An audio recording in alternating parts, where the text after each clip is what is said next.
Welcome back. You're watching KTN Business Today with me, Abi Agina. We're getting into the second bit of the program. And just to quickly revisit our Twitter poll question, today we're asking you, do you think the packages being offered by hoteliers within your budget? What are your thoughts on this? Do you think the various packages being offered by hoteliers as you go for this festive season, are they quite affordable for you? You can send us in your feedback using our Twitter handle at KT News. You can tweet me directly at Agina Abi, and we'll be able to sample some of your views as we move along. Well, we're going to get into another interesting conversation, and this touches on labor issues and technology in the tea sector.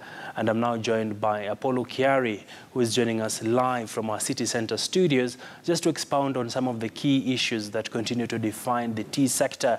We've seen a lot of changes this year in terms of tea prices. Perhaps we can kick it off from there, Mr. Apollo Kiari, from the tea sector. Yes, good afternoon. Abi, this is Apollo. Yes, carry on. I can hear you. And let's just kick up the conversation. Let's just start off the conversation, Apollo. Looking at the tea industry, many farmers would say 2017 was a rather volatile year. How would you describe it? It's true, 2017 wasn't a very good year for us in the tea subsector.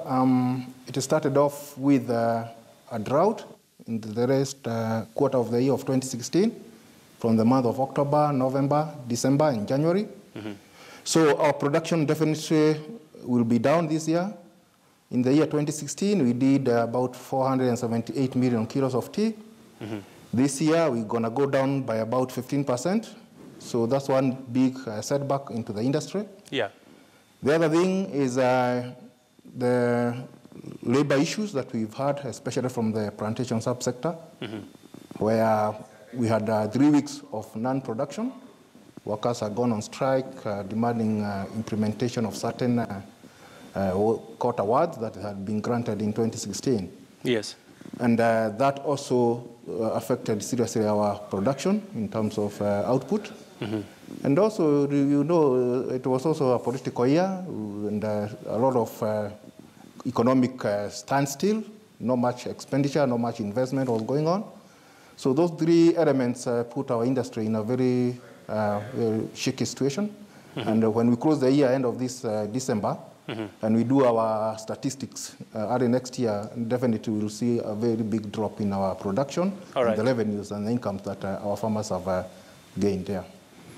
Well, this technically then paints not a rosy picture for tea farmers across the country. And what's the outlook like for 2018 if we are to take a forward-looking approach to this? Looking forward to 2018, you know, our agriculture is mostly rain-fed, and we always depend on the weather to see how the crop performs. We hope that the weather becomes favorable. On the other hand, we are happy that the politics of the country are now over. We are looking forward into doing a lot of, well, investors will open up. They'll put in more money. Those who want to expand their businesses will be able to do that. We also hope to have concluded our stalemate with the unions and the labor workers in terms of the court matters that had been taken to the Court of Appeal. Once that is off the shelf, then we'll be able now to discuss issues of progress, development, and in fact even open up new markets for the crop. And we hope that next year will be better than 2017, definitely. All right. And let's take the conversation forward, Mr. Apollo. Technology has continued to play a key role in boosting productivity.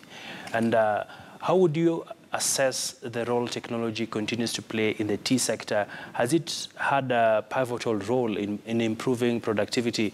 Of course, we've also seen tea workers being opposed to new technologies.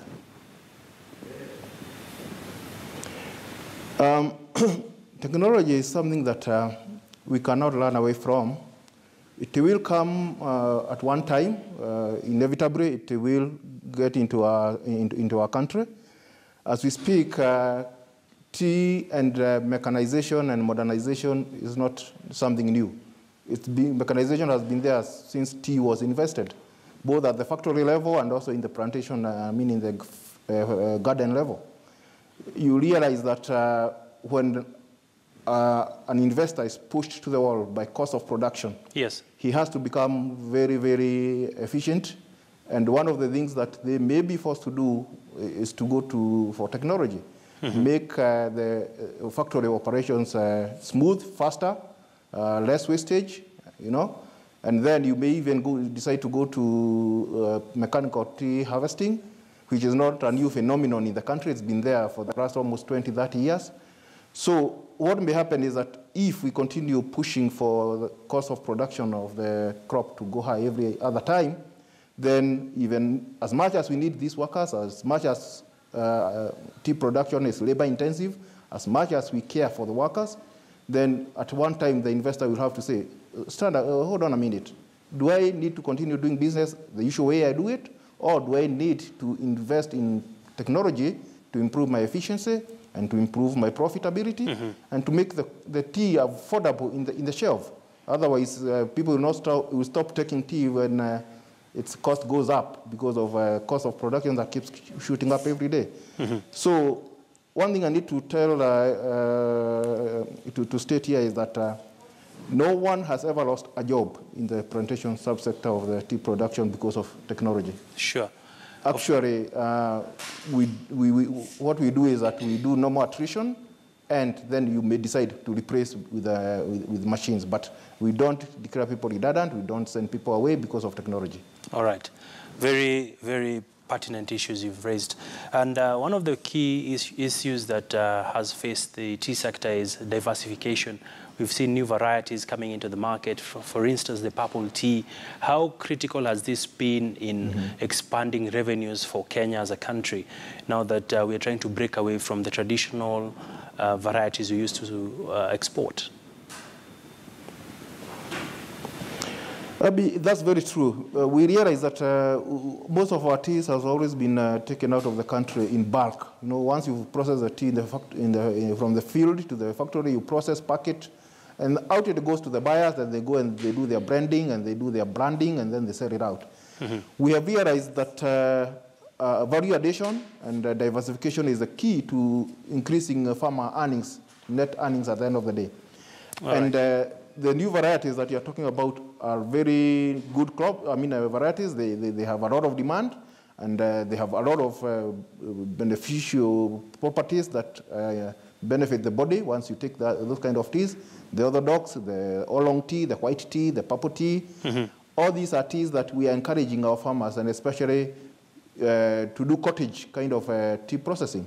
This is whereby you specialize in a certain variety, you specialize in a certain brand, and you sell it ready to drink, and it's already completed. There's no other process to be undertaken. That way, it fetches more money to the farmer. It fetches more revenue to the country.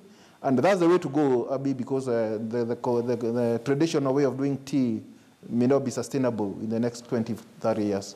All right. It's similar to the situation we are seeing also in the tourism sector, where they are also trying to diversify and tap into new markets. What is the case for the tea sector? Are you looking to recruit new countries, for instance, Russia, Brazil, in order to tap into that market as well? Exactly. Reliance on that old traditional markets is not adding value to us, because even at times you find that some are dropping the quantities that they are buying. They're not taking as much as they used to take. So the solution here is to open up new countries that will buy our tea. Russia is one of them, as you've said. We are looking at North America and America. So because we cannot rely on the same buyers. Yes. So we are very keen, and I'm happy to state that the Tea Directorate and the AFA, and even the Ministry of Agriculture, and also the Ministry of Trade, they are really working hand in hand with the industry to be able to open up new markets. And we believe that since the crop continues to increase every year, we are very positive that we'll be able to catch up new markets in the future. All right. And what is being done on that. All right. Interesting conversations there with none other than Apollo Kiari, the Chief Executive Officer of the Tea Association. Many thanks for speaking to us on this all-important subject.